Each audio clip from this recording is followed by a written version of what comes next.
गीता सक्सेना है। मैं कक्षा 6 की हिंदी ग्रामर का पाठ 5 पढ़ाने जा रही हूँ। पाठ का नाम है वर्तनी की अशुद्धियाँ। तो बच्चों, हम सबसे पहले इस पाठ को समझने के लिए जानेंगे कि वर्तनी क्या होती है। तो वर्तनी, इसको समझने के लिए हम जानेंगे इसकी परिभाषा को। इसकी परिभाषा जो है वो इस प्रकार से है। किसी शब्द को लिखने की व्यवस्था को वर्तनी कहते हैं। जब जो शब्द हम लिखते हैं बच्चों, उसे लिखने की जो व्यवस्था होती है उसे हम वर्तनी कहते हैं। या हम दूसरी परिभाषा इस प्रकार से कह सकते हैं, शुद्ध रूप में लिखने को वर्तनी कहते हैं। जो हम शुद्ध रूप से लिखते हैं उसे हम वर्तनी कहते हैं। तो अब जानेंगे हम कि वर्तनी, ये तो हो गई हमारी वर्तनी की परिभाषा। अब हम जानेंगे इस वर्तनी में अशुद्धियाँ कैसे आ जाती हैं। हमारा जो वाक्य होता है, हमारा जो शब्द होता है, वो गलत कैसे हो जाता है। तो इस प्रकार से, जब हम ह्रस्व स्वर के स्थान पर दीर्घ स्वर का प्रयोग करते हैं और दीर्घ स्वर के स्थान पर हम ह्रस्व स्वर का प्रयोग करते हैं तो वर्तनी में अशुद्धियाँ हो जाती हैं।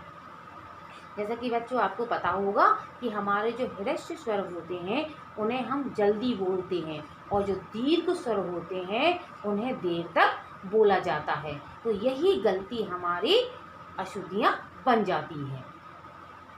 जैसे कि हम आपको उदाहरण देते हैं, जैसे ह्रस्व स्वर के स्थान पर दीर्घ स्वर का प्रयोग। अब बच्चों, हमने यहाँ पर ह्रस्व स्वर के स्थान पर किसका प्रयोग किया है? दीर्घ का।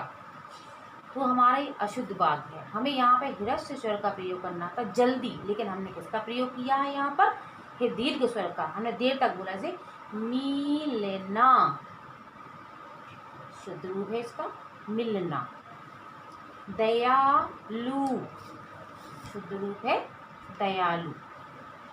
अधिक, इसका शुद्ध रूप है अधिक। तो बच्चों, यही हमारी गलती हो गई है कि हमने ह्रस्व स्वर के स्थान पर दीर्घ स्वर का प्रयोग किया है, तो हमारा ये शब्द अशुद्ध हो गया है। वही दूसरी तरफ देखिए, अब हमने क्या किया है? दीर्घ स्वर के स्थान पर ह्रस्व स्वर का प्रयोग। यहाँ पर हमें दीर्घ स्वर का प्रयोग करना था, लेकिन हमने यहाँ पर कर दिया है ह्रस्व स्वर का प्रयोग बोलने में और लिखने में। तो यहाँ पर गलत हो गया और यहाँ पर हमने फिर शुद्ध रूप लिखा। तो हमारा अशुद्ध रूप है समान, जबकि हमारे यहाँ पर करना था दीर्घ स्वर का प्रयोग, लेकिन हमने ह्रस्व स्वर का प्रयोग कर दिया है। तो यहाँ पर होना चाहिए था हमारा सामान, लेकिन यहाँ पर किया हमने समान। हमारा शुद्ध रूप है सामान।